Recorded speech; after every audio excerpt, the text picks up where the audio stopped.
오늘 우리에게 주신 하나님의 말씀은 창세기 7장 1절에서부터 12절까지의 말씀을 보도록 하겠습니다. 창세기 7장 1절부터 12절까지 말씀을 한번 교독하여 읽도록 하겠습니다. 여호와께서 노아에게 이르시되 너와 내 온 집은 방주로 들어가라. 이 세대에서 내가 내 앞에 의로움을 내가 보았음이니라. 너는 모든 정결한 짐승은 암수 7씩 부정한 것은 암수 2씩을 내게로 데려오며 공중의 새도 암수 7씩을 데려와 그 씨를 온 지면에 유전하게 하라. 지금부터 7일이면 내가 40주야를 땅에 비를 내려 내가 지은 모든 생물을 지면에서 쓸어버리리라. 노아가 여호와께서 자기에게 명하신 대로 다 준행하였더라. 홍수가 땅에 있을 때에 노아가 600세라. 노아는 아들들과 아내와 며느리들과 함께 홍수를 피하여 방주에 들어갔고 정결한 짐승과 부정한 짐승과 새와 땅에 기는 모든 것은 하나님이 노아에게 명하신 대로 암수 2씩 노아에게 나와 방주로 들어갔으며 7일 후에 홍수가 땅에 덮이니 노아가 600세 되던 해 둘째 달 곧 그 달 11의 날이라. 그날에 큰 기쁨의 샘들이 터지며 하늘의 창문들이 열려 40주야를 비가 땅에 쏟아졌더라. 아멘. 네, 오늘 본문의 내용은 우리들이 너무나 잘 알고 있는 노아의 방주 이야기를 담고 있습니다. 지난주 살펴본 것처럼 온 땅에 인간의 악함이 가득 차게 되자 하나님께서 이제 대홍수로 심판하실 것을 이제 결정을 하시게 됩니다. 그런데 하나님은 그냥 심판을 이렇게 내리시는 게 아니라 무엇을 또 준비시키냐 하면은 구원의 방편으로서의 방주를 노아로 하여금 이제 준비를 시키도록 하게 됩니다. 자, 7장부터 이제 6장과 7장에 걸쳐 가지고 이제 노아의 방주를 만드는 이야기, 그리고 대홍수가 펼쳐지는 이야기가 쭉 나오게 되는데요. 그걸 좀 이렇게 자세히 살펴보면은 이렇게 좀 정리할 수가 있습니다. 보시면 이제 방주는 고페르 나무로 이제 만들게 됩니다. 이제 고페르 나무가 뭔가 이것도 조금 이제 히브리어 말이기 때문에 무엇인가에 대해서 여러 가지 좀 논란이 있지만 이제 사이프레스, 이렇게 보통 뭐 잣나무나 이제 침엽수 그런 나무를 좀 추정할 수가 있겠고요. 그리고는 이제 방주의 안과 밖을 역청을 발라서 이제 방수 효과가 있을 수 있도록 이제 하라고 하나님께서 이제 명령을 하시게 됩니다. 그리고 이제 방주의 크기를 보시면은 방주의 크기가 한번 슬라이드를 넘겨주실까요?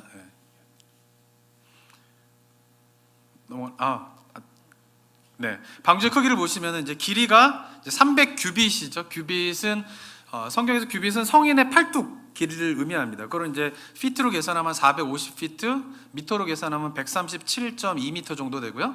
넓이는 50규빗 정도가 되고요. 75피트, 22.9미터, 높이는 30규빗, 45피트, 13.7미터 정도가 됩니다. 이게 어느 정도 규모가 되는지 좀 숫자로 보면 감이 안 잡히는데요. 보시면 이제 길이가 이제 300규빗인데 450피트면 어떻게 되냐면은 축구 경기장의 크기가 300피트입니다. 그러니까 축구 경기장보다 더 크죠. 그래서 축구 경기장이 이제 한 91.5m 정도의 길이가 되는데 그 축구 경기장보다 더 큰 길이의 사이즈가 이제 노아의 방주의 사이즈다라고 볼 수가 있습니다. 높이는 이제 30규빗으로 45피트인데요. 건물의 3층 높이보다 높은 그런 높이라고 볼 수가 있겠고요. 너비는 이제 50규빗, 75피트인데 이거는 큰 이제 트레일러가 그 안에 들어갈 수 있는 폭의 그런 넓이가 되게 됩니다. 그러니까 굉장히 엄청나게 큰 규모의 그런 방주라고 볼 수가 있겠죠. 그래서 축구 경기장 크기만 하다, 보통 축구 경기장 크기보다 정도 된다라고 생각을 하시면은 이제 되겠습니다. 근데 보면 이제 그 방주에서 보면은 이제 그림을 보시면은 그 그림 위에서 이제 1규빗, 한 규빗의 밑에 창문을 만들어 가지고 위에 보면 이렇게 그림이 잘 표현이 되는데 보이시는지 모르겠지만 조그만 이제 창문들이 맨 위에서부터 45cm 아래로 18인치 밑으로 창문들이 이렇게 쭉 이렇게 달려서 창문이 있게 됩니다. 그리고는 방주는 한쪽 문만 있어요. 사면 가운데 한 면만 문을 열게 됩니다. 그리고는 3층으로 이제 구성되어서 방주를 만들라라고 하나님께서 이렇게 만드시게 되는 것이죠. 이러한 규모의 방주를 이제 노아가 이제 만들게 됩니다. 그리고는 이제 그 방주에 모든 정결한 동물은 7씩, 그리고 부정한 동물은 2씩, 그리고 모든 새는 7씩 드리라라고 명령을 하여서 노아의 방주에 이제 이런 식으로 3층 규모의 노아의 방주에 동물들이 와서 이제 살 수 있도록 이제 하게 됩니다. 그리고 이제 노아가 600세의 둘째 달 17일에 이제 방주를 다 만들고 방주에 들어가게 된다라고 7장 11절에 있게 되는데요. 다 들어가게 된 이제 방주의 문이 닫히고 이제 비가 내리는데 이제 어떻게 설명이 되어 있냐면 7장에 보면 11, 12절에 보면은 큰 기쁨의 샘들이 터지며 하늘의 창문들이 열려 40주야를 비가 땅에 쏟아졌더라 이렇게 돼 있어요. 그러니까 이거를 보면은 이제 그림이 잘 표현하고 있는데 그러니까 비만 온 게 아니라 어떤 거예요? 깊은 샘들이 어떻게 해요? 다 터진 거예요. 그러니까 땅에서도 샘들이 터지고 위에서도 비가 쏟아지고 이러면서 40일을 주야로 비가 내리고 샘들이 터지고 이러게 되면서 온 세상이 이제 물로 잠기게 되는 대홍수 심판이 이제 이루어지게 되게 됩니다. 그리고는 이제 성경 구절에 보면 7장 20절에 보면 저희가 읽진 않았지만 이런 표현이 있는데요. 물이 불어서 15규빗이나 오름에 산들이 덮인지라 이런 표현이 있어요. 40일 동안 막 비가 오니까 어떻게 되냐면은 물이 점점 불어나서 15규빗이나 오름에 산들이 덮인지라 이렇게 돼 있어요. 근데 이게 좀 이제 이해가 잘 안 됩니다. 왜냐하면은 15규빗이면 어느 정도 되냐면은 이게 그 한 7m 정도 되는 높이예요. 그러니까 7m 정도 되는 높이에 물이 부르면 산들이 잠길까요? 안 잠긴단 말이에요. 근데 우리나라 말 표현에는 7장 20절에 보면은 물이 불어서 15규빗이나 오름에 산들이 덮인지라 이렇게 번역이 됐는데 이 말만 보면은 아니 물이 불어서 뭐 15규빗 정도 찬다고 7m 뭐 정도 찬다고 산들이 덮이는 게 말이 되나? 이렇게 생각할 수 있는 구절이에요. 근데 이거를 원문에 충실하게 이제 번역을 다시 해보면 이렇게 번역할 수 있어요. 물이 산들 위로, 위로라고 하는 말을 우리나라 번역에서 좀 빠뜨렸어요. 산들 위로 15규빗이나 불어서 그래서 어떻게 된 거예요? 산들이 덮였다 이렇게 표현하는 것이 정확한 번역입니다. 그래서 영어 번역에는 뭐 above the mountain 이렇게 영어 번역을 분명히 이렇게 표현이 되어 있는데 우리나라 말 번역에서는 그 중요한 위로라고 하는 번역을 조금 빠뜨려 가지고 의미가 약간 오해의 서지가 있는데요. 그래서 그림을 보시면 이런 그림이죠. 그러니까 방주가 30규빗이잖아요, 높이가. 그 중에 절반이 차서 15규빗이 찬 거예요. 그리고 그 밑으로 산 높이 위로 또 어떻게 해요? 15규빗 정도가 더 차서 그래서 이렇게 되게 되었다라고 해석을 하는 것이 7장 20절에 대한 올바른 해석이다라고 볼 수가 있습니다. 그리고는 이제 7장 24절에 보면은 40일 동안 막 비가 내리고 난 다음에 땅에 물이 찬 기간이 150일 동안 물에 차 있는 기간을 또 보내게 됩니다. 그러면서 이제 7째 달 17일에 방주가 아라랏산에 이제 머무르게 된다라고 8장 4절에 이렇게 기록이 되어 있고요. 둘째 달 17일에 방주에 타서 비가 40일 동안 내리고 150일 동안 물이 차 있는 가운데에 7째 달 17일에 돼서 어떻게 해요? 아라랏산에 방주가 머무르게 되게 되는 거죠. 자, 그리고는 이제 10번째 달 첫 달에 산봉우리가 보이기 시작한다라고 하면서 물이 점차 줄어들기 시작하는 그런 일들에 대해서 8장 5절에서 설명을 하고 있습니다. 그리고는 그 이후에 이제 40일이 지나서 노아가 까마귀를 보내자 돌아오게 되죠. 그리고는 7일 후에 다시 비둘기를 이제 또 보내게 됩니다.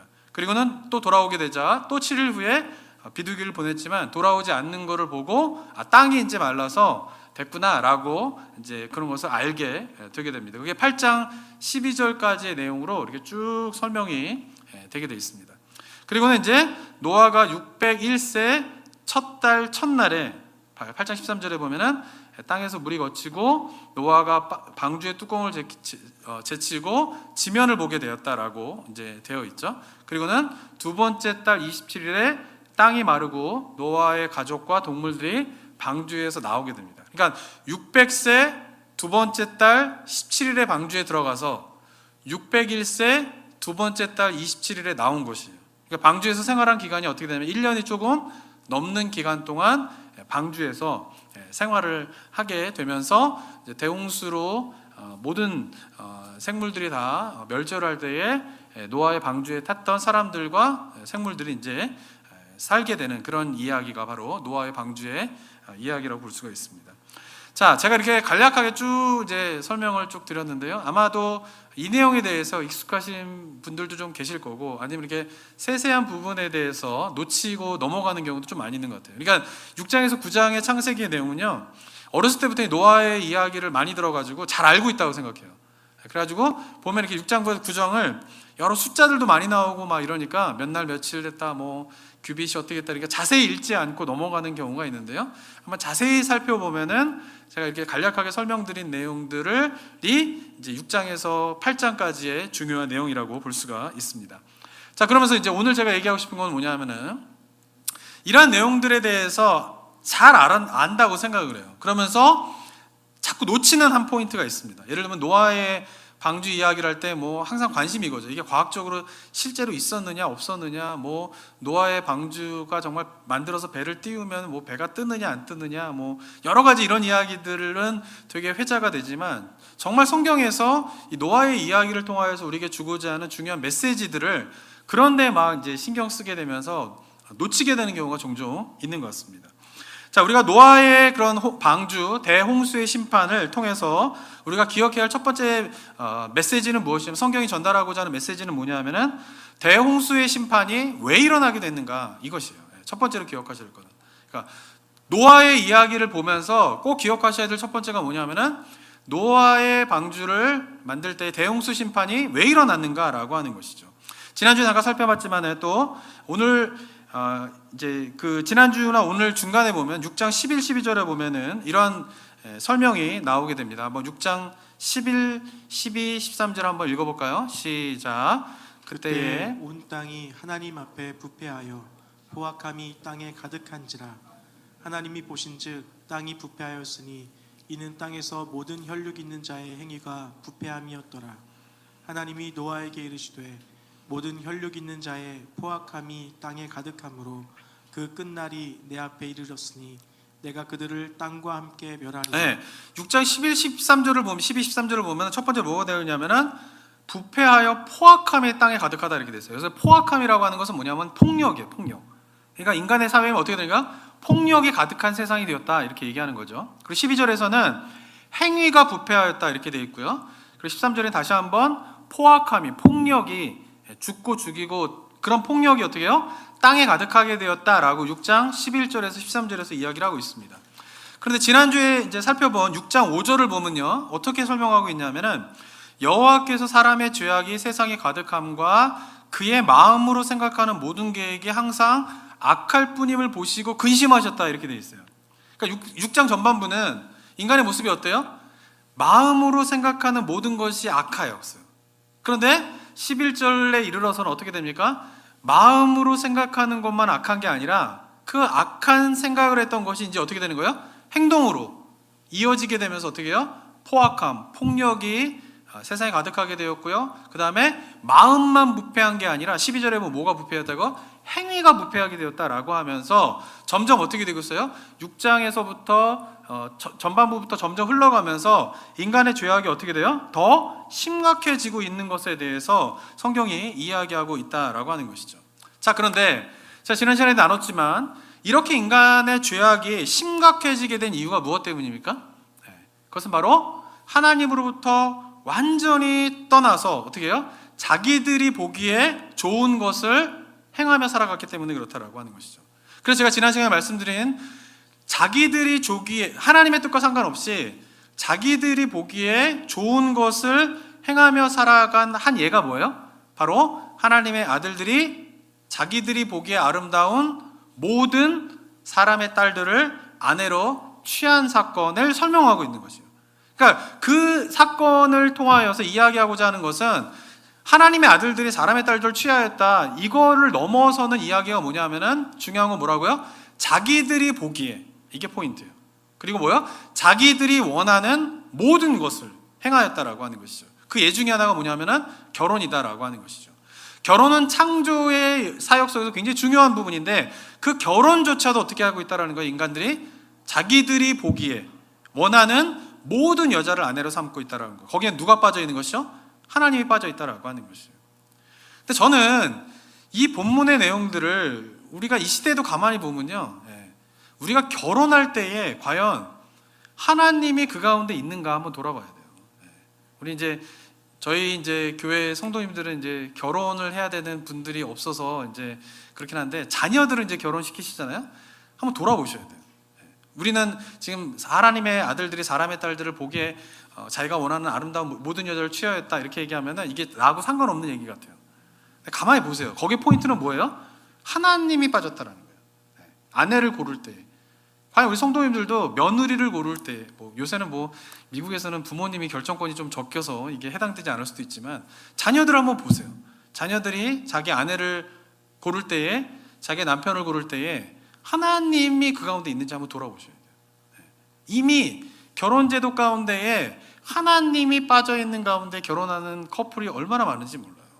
다르지 않다라고 하는 것이죠. 근데 그것을 넘어서서 우리가 기억해야 할 것은 뭐냐 하면은 내가 보기에 좋은 모든 것을 행하며 살아가는 그 삶의 모습이 어떻다라는 거예요? 노아의 방주, 대홍수의 심판이 일어나게 된 원인이 된다라고 하는 것입니다. 그러면서 기억해야 할 것은 말씀드린 것처럼 그 노아의 홍수, 그러니까 대홍수의 심판이 일어나는 그 원인이 되는 그 본문의 설명들을 뭐 폭력이 난무하고 행위가 부패하고 하나님의 아들들이 사람의 딸들을 자기가 원하는 대로 취했다, 이런 것들을 보면 나하고 별로 상관없는데 이렇게 생각하기 쉽다라는 거죠. 특별히 우리 그리스도인들 같은 경우에는 뭐 나는 그렇게 폭력적이지도 않고 그렇다고 뭐 행위의 부패함에 대해서 뭐 그렇지도 않고 뭐 사람 뭐 이렇게 하는데도 이런 생각을 갖게 해야 되는데, 그런 부분에 담겨져 있는 그런 정말 죄의 본질이 무엇인가, 이거를 보는 게 대홍수 심판의 굉장히 중요한 우리에게 설명하는 목적이다라고 하는 것이죠. 근데 그거를 설명하시는 분이 누구예요? 그러니까 6장에서 나와 있는 그 본질적인 죄의 모습이 무엇인가를 설명하시는 분이 누구냐면 바로 예수님이라는 거죠. 마태복음 24장에 우리가 살펴본 것처럼 먹고 마시고 시집가고 장가가는 게 노아의 때의 모습이었다라고 하신 예수님의 그 메시지가 무엇인가를 우리가 잘 생각해 봐야 한다라고 하는 것이. 그것은 뭐냐 하면은 먹고 마시고 시집가고 장가가는 것이 그 자체가 잘못된 것이 아니지만, 그런 타락한 인간들은 하나님께서 허락하신 삶의 기본적인 삶의 패턴인 먹고 마시고 시집가고 장가가는 그것에 완전히 매몰되어지게 되면서 그 속에서 하나님을 찾지 못하고 그 속에서 하나님을 잃어버리면서 자신이 원하는 삶을 살아가는 그 삶의 모습이 여전히 뭐예요? 우리에게도 다가오고 있는 죄의 유혹의 모습이다라고 하는 것을 기억하는 것이 바로 대홍수의 그런 심판의 첫 번째 기억해야 될 메시지이다라고 하는 것이에요. 그래서 제가 아까 쭉 설명드린 그런 거는 머리가 좋으시면 다 기억하셔도 좋고요, 그런 거는 기억하지 않으셔도 좋아요. 근데 중요한 건 뭐예요? 왜 대홍수가 일어나게 되었는가, 그 메시지가 무엇인가, 그것이 나의 삶 가운데 어떻게 드러나고 있는가, 이거를 발견하는 것이 첫 번째로 중요한 의미가 된다라고 하는 것입니다.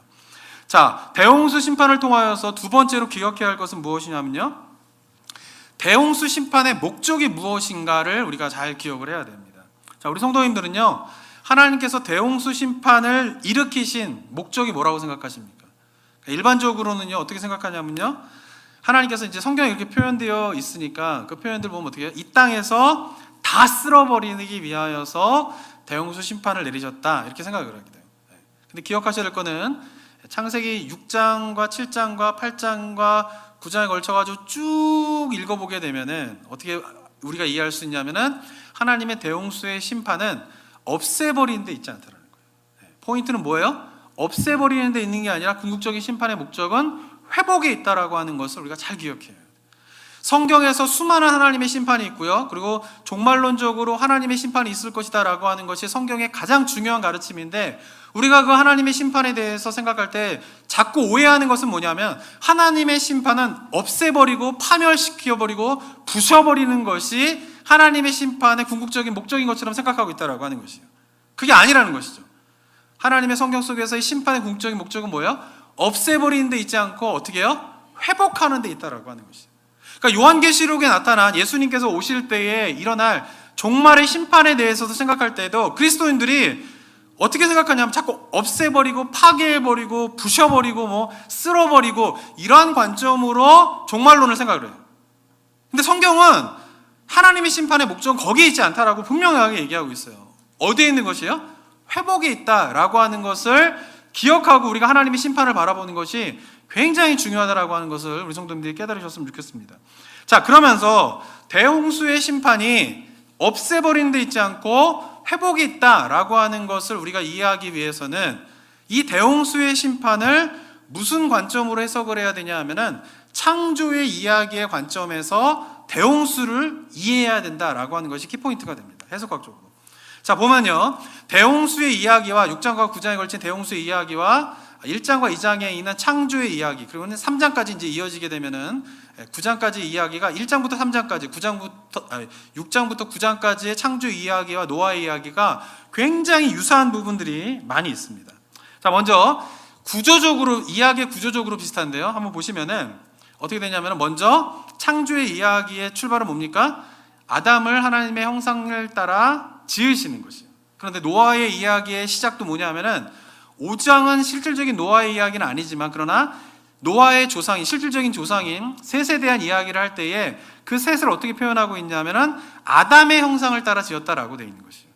그러니까 아담은 하나님의 형상을 따라, 셋은 아담의 형상을 따라 지었고 셋의 후손인 노아는 어떻게 해요? 아담의 형상, 즉 하나님의 형상을 따라 지음받은 존재이다라고 하는 것에 대한 흐름들이 이어지고 있는 것이죠.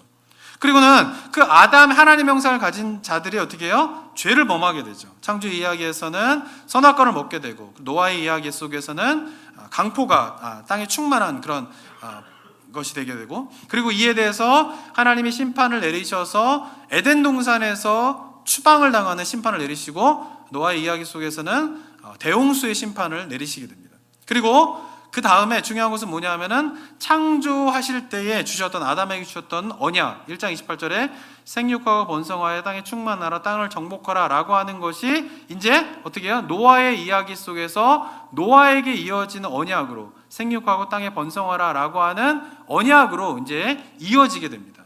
그러니까 구조적으로 봤을 때에도 어때요? 창조의 이야기와 노아의 이야기가 같은 맥락 속에서 흘러가고 있다라고 하는 것이 굉장히 중요한 것이에요.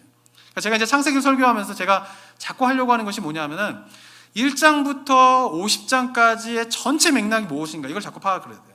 우리는 자꾸 근데 부분적으로 봐요. 창조 이야기 따로, 노아의 이야기 따로, 바벨탑 이야기 따로, 뭐 아브라함의 이야기 따로 이렇게 가는데, 그게 아니라 성경은 이 전체를 연결하면서 그 전체 속에서 이야기하고 있는 바가 무엇인가, 이런 거를 성경은 굉장히 잘 설명하고 있는 것이거든요. 그런 면에서 이 노아의 이야기와 창조의 이야기가 이렇게 연결되고 있다라고 하는 것을 우리가 기억하는 것이 필요합니다. 자, 형식적, 구조적으로뿐만 아니라 언어적으로도 연결이 되어 있는데요. 한번 창조 이야기를 보시면은 이렇게 볼 수 있습니다. 자, 1장 2절을 보시면은 땅이 혼돈하고 공허하며 흑암이 깊음 위에 있고 하나님의 영은 수면 위에 운행하시니라 라고 하면서 창조 이전의 모습에 대한 이야기를 하고 있습니다. 태초의 모습인 것이죠. 근데 여기서 중요한 키포인트가 되는 것이 기쁨이라고 하는 단어인데, 이 기쁨은 뭐냐 하면은 히브리어로 테홈이라고 하는 단어입니다. 테홈이라고 하는 단어예요. 그러니까 테홈은 뭐냐 하면은 물이 가득한 상태를 테홈이라고 이야기하는 거예요. 그러니까 태초의 모습이 무엇이었냐? 물이 가득한 태움의 상태였다라고 하는 것이죠. 그런데 하나님께서 그 태움의 상태, 무질서의 상태, 물이 가득한 상태를 이제 질서를 잡아가시는데, 질서를 잡으실 때 키포인트는 뭐냐면 나누시는 거예요. 나누시는 거. 제가 1장에서 설명드렸지만 둘째 날을 보면 하나님께서 어떻게 궁창을 만드셔서 태움의 상태에 있던 땅을 어떻게 해요? 궁창 위의 물과 궁창 아랫 물로 나누시게 됩니다. 그렇죠? 태움, 물이 가득한 상태의 그 물을 어떻게 해요? 궁창 위의 물과 아랫물로 나누시는 것이죠. 그리고 셋째 날에는 어떻게 하십니까? 궁창 아랫물을 한 곳으로 모이게 하시면서 어떻게 해요? 물이 모이면서 묻이 드러나게 되면서 바다와 땅을 나누시게 되는 것이죠. 그러니까 무질서였던 태초의 상태를 나누심으로 말미암아 질서를 세우시고, 그리고 난 다음에 다섯째 날과 여섯째 날에 걸쳐서 모든 종류별로 바다의 생물과 새와 짐승과 땅에 기는 모든 것을 종류별로 만드셨다라고 하는 것이 창조의 그런 이야기인 것이에요. 자, 그런데요, 노아의 이야기를 보면요, 이 창조의 순서를 완전히 뒤집게 되는 일들이 일어나게 되는 것이에요. 그러니까 대홍수의 심판이 그런 의미가 되는 것이에요. 어떻습니까? 노아의 방주에 어떻게 해요? 그들과 모든 들짐승이 종류대로, 가축이 종류대로, 기는 모든 것이 종류대로, 새가 종류대로. 창조 때에 하나님께서 종류대로 만드셨던 그것과 똑같이 어떻게 해요? 방주에 종류대로 방주에 동물들을 태우게 되는 것이죠. 자, 근데 중요한 것은 뭐냐 하면은 동물들을 방주에 태우는 역할을 한 건요 노아가 아니에요. 노아가 동물들 다 불러 모아가지고 소몰이를 하듯이 방주에 태운 게 아니에요. 성경에 보면 어떻게 되냐면 7장 15절을 보면요, 한번 읽어볼까요? 시작. 무릇 생명의 기운이 있는 육체가 둘씩 노아에게 나와 방주로 들어갔으니. 네, 어떻게 돼 있어요? 노아에게 나왔다라는 거예요. 어떻게 모든 뭐예요? 종류별로, 들짐승이 종류별로, 가축이 종류별로, 새가 종류별로 노아에게 나왔다라는 거예요. 이것이 어떻게 가능할까요? 하나님께서 그 동물들을 뭐예요? 불러 모으시는 거예요. 그리고 16절에 보면 이렇게 되어 있습니다. 또 읽어볼까요? 시작. 들어간 것은 모든 것의 암수라. 하나님이 그에게 명하신 대로 들어가매 여호와께서 그를 들여보내고 문을 닫으시니라. 여기서 그에게 명하신 대로, 그는요 이게 동물들을 의미하는 거예요. 노아가 아니에요. 노아가. 그리고 그를 들여보내는 것도 동물들인 거예요. 그러니까 동물들을 노아로 불러들여서 그 노아 방주 안으로 들어가게 하셔서 노아의 방주에 문을 닫는 것까지 그 일들을 누가 하신 거예요? 하나님께서 하신 거예요. 노아가 다 들어갔으니까 이제 방주의 문을 닫자 이렇게 한 게 아니라 하나님께서 방주의 문을 닫으신 거예요. 어떻게? 동물들을 다 불러 모으셔서. 이것이 무슨 의미예요? 하나님께서 창조 때에 모든 생물을 종류별로 만드셨던 것처럼 대홍수 심판에 모든 생물을 종류별로 하나님께서 방주에 태우신 것이에요. 자, 그러면서 그다음 어떻게 됩니까? 태우고 난 다음에 7장 11절에 보면은 노아가 600세가 되던 해 둘째 달 곧 그 달 11의 날이라 그날에 큰 기품의 샘들이 터지며 하늘의 창문들이 열려서 어떻게 됩니까? 근데 여기서 보면은 그 기품의 샘들 이렇게 되는데 그 기품의 샘들의 기품이 히브리어가 뭘까요? 태음이에요. 태음. 1장 2절에 있었던 흑암이 기품이 있고 흑암이 태음 위에 있고 와 똑같은 단어를 그날에 큰 태음의 샘들이 터지며 하늘의 문들이 열렸다라고 하는 것이에요. 그러면 어떻게 해요? 40주야로 비가 땅에 쏟아지게 되고 물이 150일을 땅에 넘치게 되었다라고 하는 것이죠. 이 말이 무슨 말이에요? 태초 전에 태음의 상태, 물이 가득한 상태에서 궁창 위와 아랫물을 나누시고 궁창 아래를 땅과 바다로 나누시면서 질서를 세우셨는데 노아 홍수 때는 어떤 일이 벌어진 거예요? 그 태음의 물들이 샘들이 터지면서 어떻게 해요? 하나님이 나누셨던 그 모든 질서를 다 어떻게 해요? 원점으로 돌려버리게 된 것이에요. 그래서 7장 24절에 물이 150일에 땅이 넘쳤더라 라고 하는 것이 뭐예요? 1장 2절에 태음의 상태로 다시 돌아갔다라고 하는 의미가 되는 것이죠.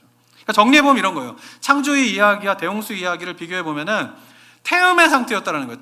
태초에 물이 가득한. 근데 태음을 나누셔서 궁창 위에 아랫물로 나누시고 물과 땅으로, 바다와 땅으로 나누시고 그리고 땅 위의 생물을 만드시면서 창조가 완성되었다라고 하면 대홍수의 이야기는 반대인 것이에요. 생물들을 종류대로 방주에 태우셨는데 태음이 터져버린 것이죠. 그래서 어떻게 해요? 땅이 물로 덮으면서 다시 어떤 상태가 되는 거예요? 태음의 상태로 되었다는 것이죠. 그러니까 이 창세기 8장 1절에서 이야기하고 있는 그 상태, 대홍수로 인하여서 물이 150일 동안 차고 있는 상태가 어떤 상태이냐 하면은 창세기 1장 2절에 창조하시기 사역하시기 전에 태초의 상태로 돌려버리신 것이에요. 그 상태에서 이제 어떻게 하는 거예요? 물이 줄어들고 방주에서 동물들이 나오게 되면서 노아를 통하여서 이루어지게 되는 것은 뭐냐면은 창조의 사역이 회복되어지는 것이죠. 그래서 대홍수의 심판은 없애버리는 데에 목적이 있는 것이 아니라 어떻게 해요? 죄로 인하여서 하나님의 창조의 피조세계가 망가지게 되었는데 그 창조의 피조세계가 어떻게 되는 거예요? 회복하게 되면서 제2의 창조의 역사가 일어나게 되는 그것이 뭐냐면 바로 대홍수의 심판의 이야기다라고 하는 것입니다. 자, 그러면서 8장 1절에 보면은 대홍수로 온 세상에 물로 가득한 상태를 이렇게 이야기합니다. 8장 1절 한번 볼까요? 한번 읽겠습니다. 시작. 하나님이 노아와 그와 함께 방주에 있는 모든 들짐승과 가축을 기억하사 하나님이 바람을 땅 위에 불게 하심에 물이 줄어들었다. 네, 물이 차 있는 상태에서 이제 어떻게 돼요? 150이 지나자 하나님이 바람을 땅 위에 불게 하셨다는 거예요. 땅 위가 아니라 물 위죠. 엄밀하게 보면, 그죠? 바람을 물 위에 불게 하셨다는 거예요. 근데 여기서 바람이라고 하는 히브리어는 뭐예요? 루하예요. 루아흐. 근데 보세요. 1장 2절을 한번 또 읽어볼까요? 시작. 땅이 혼돈하고 공허하며 흑암이 깊음 위에 있고 하나님의 영은 수면 위에 운행하시니라. 네, 여기서 하나님의 영이 창조 전에 태초의 상태에서 수면 위에 운행하셨다라고 했는데 하나님의 영의 히브리어 말이 뭘까요? 루아흐예요. 루아흐. 그러니까 1장 2절의 태초의 상태가 물이 가득 찬 태음의 상태에서 하나님의 루아흐가 수면 위를 운행하셨는데 대홍수의 40일의 홍수가 일어나서 150일 동안 차고 난 다음에 8장에서부터 이제 회복의 역사가 일어나게 되는데 그 회복의 역사의 첫 장면이 뭐예요? 하나님이 루아흐를 땅 위에, 즉 물 위에 불게 하셨다라고 하는 것이죠. 그러니까 8장 1절과 1장 2절이 히브리어로 보게 되면 완벽하게 뭐예요? 일치하게 되는 것이죠. 그러니까 하나님께서 대홍수의 사건을 일으키신 것은 없애버리는 데 목적이 아니라 어떻게 하시는 거예요? 태초 전에 그 상태에서 다시금 어떻게 하는 거예요? 제2의 창조 사역을 이루시면서 죄로 인하여서 망가진 피조 세계를 회복하는 데에 대홍수 심판의 목적이 있다라고 하는 것을 우리가 기억해야 한다라고 하는 것입니다. 사랑하는 성도 여러분, 제가 강조하지만 하나님의 심판에 대해서 회복을 위한 심판의 하나님의 역사를 우리가 잘 기억해야 돼요. 근데 자꾸 하나님의 심판을 없애버리는 데 있다라고 하면서 하나님의 심판이 마치 불의한 것처럼 생각하는 경우가 있는데 결국 그렇지 않다라고 하는 것이에요.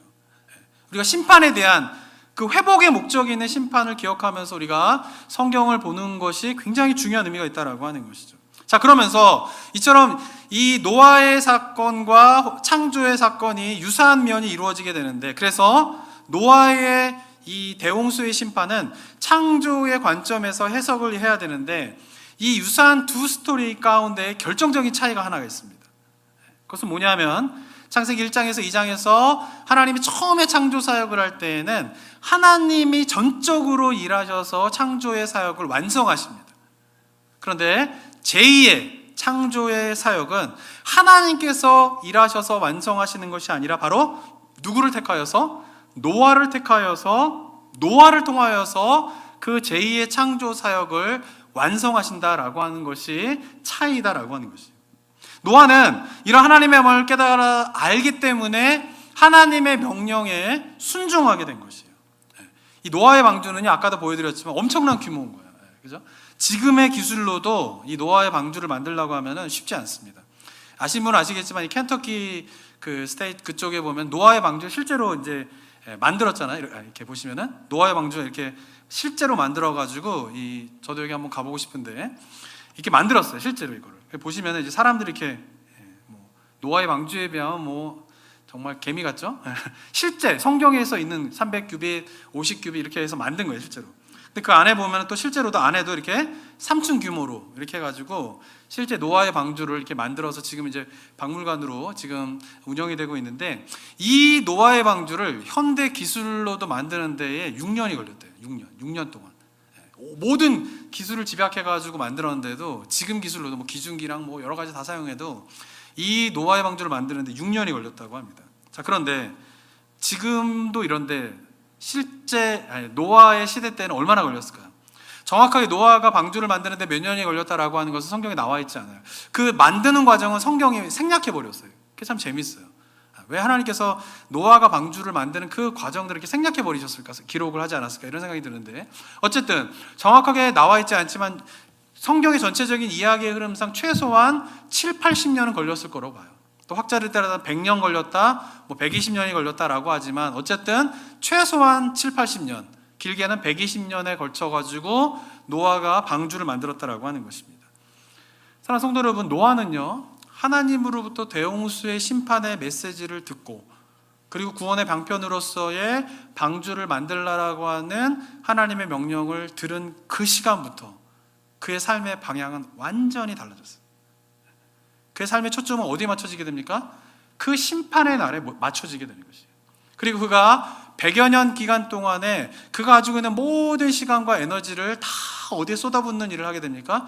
그 심판의 날에 구원의 방편으로서의 방주를 만드는 일에 자신의 모든 에너지를 쏟는 삶을 살아가게 된다라고 하는 것입니다. 이유가 무엇 때문일까요? 하나님이 명령하셨기 때문에. 이유는 한 가지예요. 그 일을 한 일은 하나님이 그렇게 말씀하셨기 때문에 노아가 그 말씀에 따랐다라고 하는 것이죠. 그래서 성경에 보면 노아가 하나님이 명령하신 대로 행하였다라고 하는 표현이 나오게 됩니다. 6장 22절을 볼까요? 한번 6장 22절을 보시면 이렇게 기록되어 있습니다. 한번 읽겠습니다. 시작. 노아가 그와 함께하여 하나님이 자기에게 명하신 대로 다 준행하였더라. 말씀하신 대로 준행하였다라는 것이에요. 그리고 7장 5절에 보면 또 이렇게 기록되어 있는데 한번 또 읽어볼까요? 시작. 노아가 여호와께서 자기에게 명하신 대로 다 준행하였더라. 네, 노아의 이야기 가운데 반복적으로 나오는 이야기 중에 하나가 뭐냐면 하나님이 말씀하신 대로 다 준행하였다라고 하는 것이에요. 왜요? 노아의 시대 때 사람들은 뭐예요? 하나님이 말씀하신 대로 그들의 삶을 살아간 것이 아니라 어떻게 살아간 것이에요? 자기들이 보기에 좋은 것을 행하며 살아갔던 그 시대에 노아는 어떻게 했다라는 거예요? 하나님이 말씀하신 것을 준행하며 살아갔다라고 하는 것입니다. 오직 여호와의 말씀에 그의 삶이 초점이 맞춰지게 되면서 그 말씀을 행하는 것에 온통 그의 삶의 포커스가 맞춰지며 살았다라고 하는 것입니다. 사랑하는 성도 여러분, 노아가 방주를 만드는 일에 그의 모든 삶의 초점을 맞추며 살아갈 때 주변 사람들이 어떻게 생각했을까요?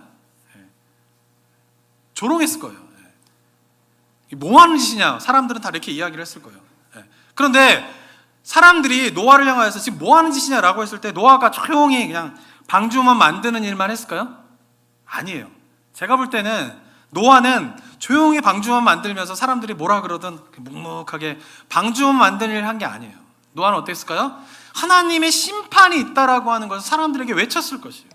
그리고는 하나님의 심판이 곧 있을 것인데 그 심판에서 구원받을 수 있는 유일한 방편은 바로 이 방주를 만드는 것입니다. 이 방주를 만드는 일에 여러분도 동참하시기 바랍니다. 그리고 하나님의 그 심판의 날을 준비하면서 이 방주를 함께 만들고 우리가 그날에 이 방주에 함께 타서 그 하나님의 심판을 면합시다 라고 노아는 외치면서 100여 년의 삶을 살아왔을 것이다 라고 하는 것이죠. 그런데 안타까운 것은 무엇일까요? 사람들은 그 노아의 외침에 귀를 기울이지 않았다는 것이에요. 그래서 결국 그 노아의 방주에 타게 된 사람은 노아의 가족 8명 뿐이었다라고 하는 것이죠.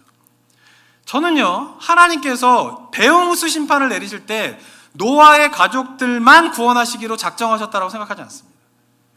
성경에 명확하게 표현되어 있지 않지만 하나님의 구원의 모든 그런 성경 속에서 나타난 구원의 원칙을 봤을 때에 노아의 가족들만 구원하시려고 방주를 만드신 것이 아니에요.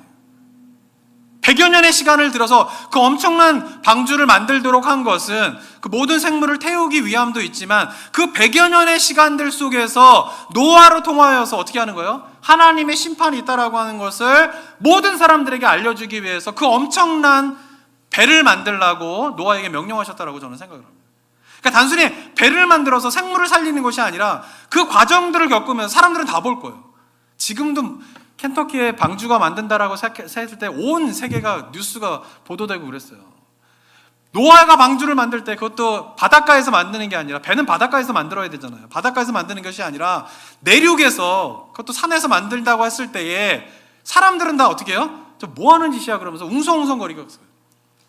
그 왜 웅성웅성거리는 시간을 하나님께서 두셨을까요? 노아를 통하여서 사람들로 하여금 하나님의 심판이 있다라고 하는 것을 알려주기 위함이에요. 그리고 구원의 방편으로서 이 방주에 만드는 일에 동참을 하라고 끊임없이 노아를 통하여서 사람들에게 알리기 위하여서 그 긴 시간을 그 엄청난 방주를 만들게 하셨다라고 하는 것이죠. 안타까운 건 뭡니까? 사람들은 노아의 그 말에 귀를 기울이지 않았다라는 거예요. 믿지 않았다라는 것이에요. 근데 노아는 어땠습니까? 그 일을 끝까지 해나갔고 결국은 노아의 가족들이 구원을 받게 되는 일이 일어나고 있었다라고 하는 것입니다. 사랑하는 성도 여러분, 저는요 우리가 기억해야 할 중요한 하나님의 성경을 통해서 주는 메시지는 뭐냐면요, 하나님이 만드신 피조 세계를 하나님은 결코 포기하지 않으신다는 거예요. 저는 종말론에서 이 관점을 갖는 게 너무 중요하다는 거예요. 우리는 자꾸 이 피조 세계, 우리가 살고 있는 피조 세계가 그냥 하나님께 종말의 때가 되면 다 부셔 없애져 버릴 거라고 생각을 해요. 근데 성경은요, 하나님이 만드신 피조 세계를 하나님께서 없애버리려고 하시는 마음을 가지신 적이 없어요. 언제나 죄로 말미암아 망가졌지만 그것을 어떻게 해요? 회복시키시는 일을 하셨다라는 거죠. 노아의 방주가 바로 대표적인 사건이다라고 하는 것이죠. 그러면서 기억하셔야 될 것은 하나님께서 아까도 말씀드린 것처럼 제2의 창조, 제2의 창조 사역을 통한 그 회복의 역사를 이루실 때에는 하나님이 그 일을 행하시는 것이 아니라, 처음의 창조는 하나님께서 그 모든 일을 하셨지만 제2의 창조부터는 어떻게 하십니까? 노아라고 하는 사람을 통하여서 그 회복의 역사를 이루시려고 한다라고 하는 이 사실을 우리가 기억하는 것이 중요해요. 그래서 저는 노아의 이야기를 깊게 묵상하는 것이 필요하다라고 하는 것입니다. 이 시대도 마찬가지죠. 하나님께서 우리에게 원하시는 것이 무엇일까요? 대홍수의 심판으로 제2의 창조 사역을 이루며 회복을 이루시기에 원하셨지만, 그러나 우리가 아는 것처럼 그 이후에도 인간의 죄로 말미암아 피조세계는 다시 한번 망가지게 됩니다.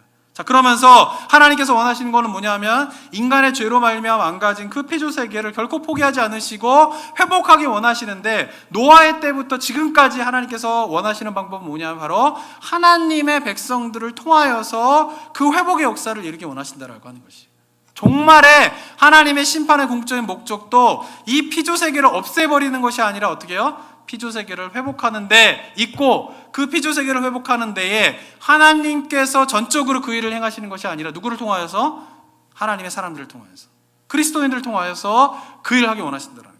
이것이 뭐예요? 우리를 구원하여 주신, 하나님의 백성 삼아 주신, 우리에게 허락하여 주신 하나님의 우리를 향한 사명이다라고 하는 것이에요.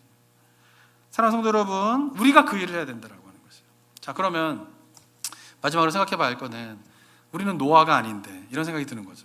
노아는 완전하고 의롭고, 그죠? 그러니까 노아는 그 일을 했는데 우리는 그런 사람이 아닌데 어떻게 그 일을 하게 됩니까? 라고 생각할 수 있어요. 그러나 우리는 노아는 아닙니다. 그렇게 완전하지도 의롭지도 않죠. 그러나 우리가 노아를 닮아가는 삶은 살아갈 수 있다라고 하는 것이죠. 그렇다면 노아를 닮아가야 되는 삶의 첫 번째 모습이 무엇일까요? 그것은 바로 하나님이 말씀하시는 심판의 날을 준비하는 삶을 살아야 된다라고 하는 것이에요. 노아처럼 하나님의 경고를 우리도 알고 있어요. 노아가 들었던 하나님의 심판의 메시지를 우리도 알고 있어요. 차이는 뭘까요? 노아는 그 심판의 메시지를 듣자 그의 삶의 방향이 완전히 바뀌게 되었어요. 어디로? 그 심판의 날을 향하여서. 우리도 마찬가지죠.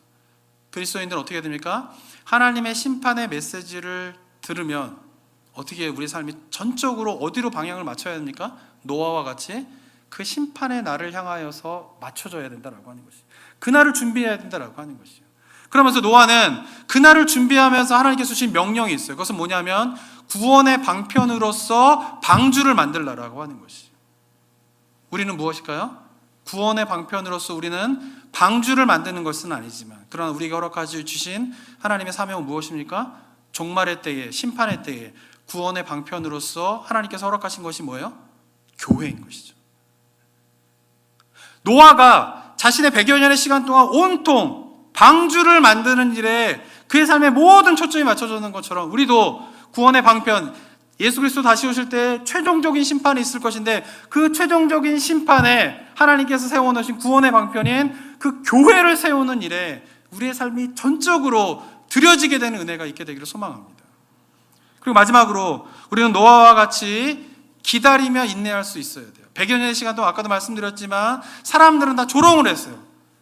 좀 비라도 내리고 홍수의 징조라도 있으면 그래도 사람들이 믿을 텐데, 전혀 홍수의 징조가 없다가 홍수가 내리기 직전까지도 사람들은 홍수가 온다라고 하는, 비가 내린다라고 하는 사실을 믿지 않았다라고 하는 것이에요. 그래서 방주를 타지 않은 것이죠. 이 시대도 마찬가지죠. 이 시대 사람들이 어떻습니까? 점점 역사가 발전되어져 가면서 사람들은 점점 어떻게 해요? 심판이 어딨냐라는 거예요. 인간의 종말이 어딨냐라는 거예요. 예수 그리스도의 재림이 어딨냐라고 하는 이야기를 하고 있습니다. 노아가 들었던 그 말들을 그대로 우리도 듣고 있다라고 하는 것이죠. 그러나 노아는, 사람들은 다 그 말들을, 심판을 무시하며 자기들이 원하는 대로 모든 것을 행하며 살아갈 때에 노아는 어떻게 해요? 인내하며 기다리며 자기가 원하는 대로 삶을 살아가는 것이 아니라 하나님이 명령하신 대로 준행하며 살아갔던 그 삶의 모습을 우리도 살아가야 한다라고 하는 것이죠. 그리고 이러한 모습, 정말 심판의 날을 준비하며 구원의 방편에 교회를 세워가며 그리고 기다리며 인내하는 그런 그리스도인들을 통하여서 하나님은 제3의, 그리고 하나님은 피조세계를 원래 창조의 세계로 회복하게 되는 그런 일들을, 그런 자들을 통하여서, 노아와 같은 자들을 통하여서 행하실 것이라고 성경은 약속하고 있습니다.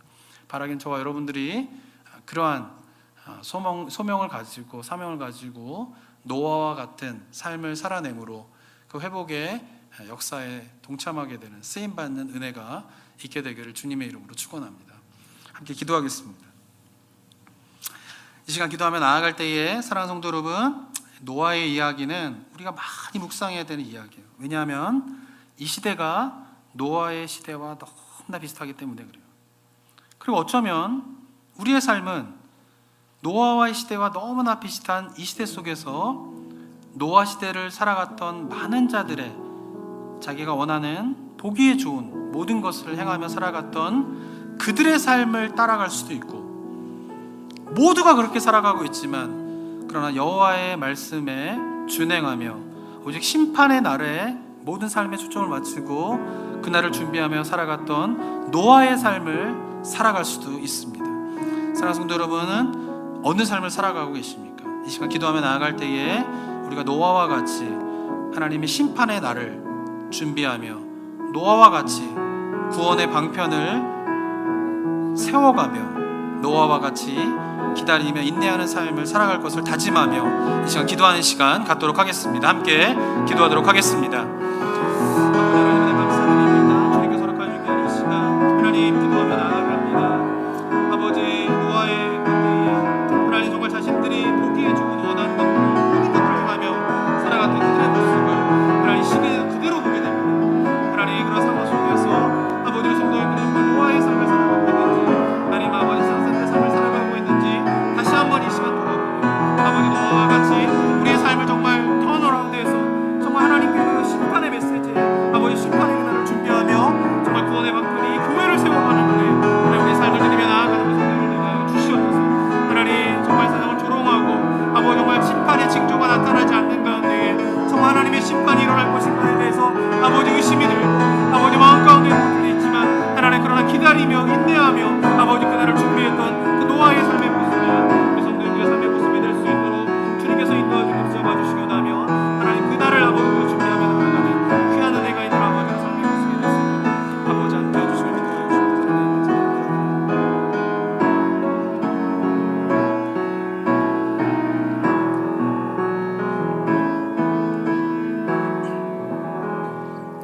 사랑과 은혜가 충만하신 하나님 아버지, 정말 노아의 때에 그날에 무슨 일이 있었는지를 우리에게 성경을 통하여서 말씀하시면서 이 시대가, 우리가 살고 있는 이 시대가 바로 그러한 시대임을 너희는 깨어 알지어다 라고 하는 이 하나님의 음성에 우리의 영혼에 귀가 열리기를 원합니다.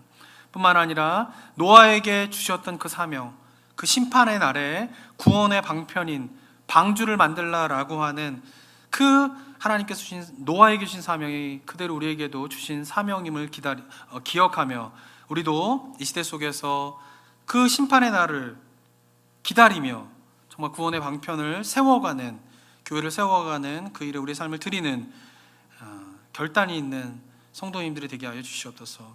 세상은 노아 때와 같이 심판의 징조가 나타나지 않게 되자 사람들은 저마다 심판이 어딨냐고, 대홍수가 어딨냐라고 이야기를 하고 있습니다. 동일하게 이 시대도 그런 가운데 있습니다.